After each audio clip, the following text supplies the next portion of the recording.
आपण आपल्या दुर्गुणाकडे कधीच लक्ष देत नाही. आपल्याला दुसऱ्याचेच अवगुण दिसतात. आपण म्हणतो पहा, आपल्या डोळ्यातलं मुसळ दिसत नाही पण दुसऱ्याच्या डोळ्यातलं कुसळ दिसते माणसाला. आपले दुर्गुण आपल्याला दिसत नाहीत. आपण आपलं आत्मपरीक्षण कधी करीतच नाही.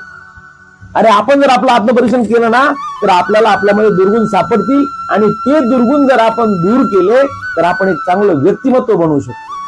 बरोबर आहे की नाही मित्रांनो? कोण कसं वागलं या विचारामध्ये स्वतःला त्रास करून घेण्यापेक्षा आपण पुढं कसं वागायचं याचा आपण विचार केला पाहिजे. बरोबर आहे की नाही? अरे आमचे समर्थ रामदास स्वामी खूप सुंदर सांगतात. त्यांच्या मनाच्या श्लोकामध्ये ते खूप सुंदर सांगतात. म्हणा सज्जना भक्तिपंथेची जावे तरी श्री हरी पाविजे ते स्वभावे. जनी निंद ते सर्व सोडून जावे जनी वंद ते सर्व भावे करावे. बरोबर आहे की नाही? जे चांगलं आहे तेच घ्या. खूप खूप धन्यवाद.